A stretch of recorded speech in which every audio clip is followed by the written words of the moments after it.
Let's start with the prompt. Which choice most effectively uses the data from the graph to complete the text? And what is the text saying? Research suggests that REM sleep in animals is homeostatically regulated. In other words, animals compensate for periods of rapid eye movement sleep deprivation by increasing subsequent REM sleep. So when they're deprived of the sleep, they increase it later. They make up for it. When on land, fur seals get enough REM sleep, but during the weeks they're in the water, they get almost none. In a study of fur seals' sleep habits, researchers recorded the REM sleep of fur seals once they had returned to land. They concluded that REM sleep may not be homeostatically regulated in fur seals, citing as evidence the fact that the seals in the study did what? So homeostatic regulation is the idea that if they're deprived of REM sleep, which is known as the valuable type of sleep, if they're deprived of REM sleep, they make up for it later. But the conclusion that the study found is that REM sleep may not be homeostatically regulated in fur seals. And so what do we see in the study that may sort of illustrate that? So in the y-axis, we have REM sleep as a percentage of the baseline. And on day 1 and day 2, sleeping on land. So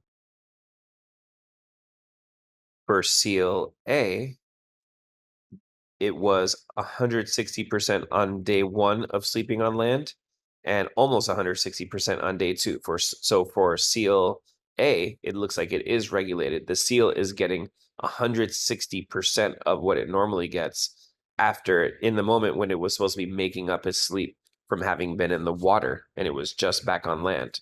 However, the same doesn't hold true for seal B. For seal B, it was greater than 100% the first day, but it was less than 100% the second day. So the seal wasn't regulating its sleep both days. And for seal C here, it never homeostatically regulated its sleep. It just continued with less than average sleep both days after being out on the water. So I'm definitely looking for seal C to be the real evidence that backs us up.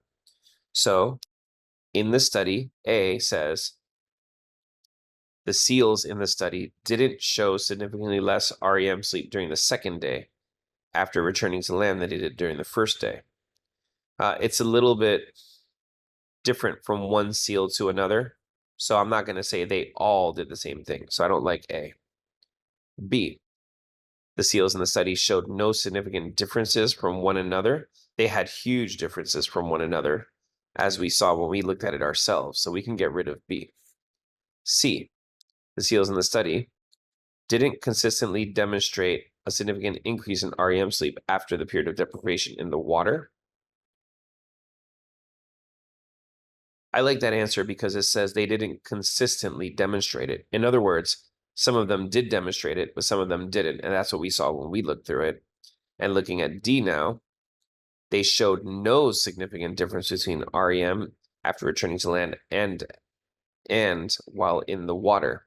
Well, we do see some significant differences, but they're very complicated because some were higher and some were lower. So to say there were no significant differences is not true. So the answer for this one is C.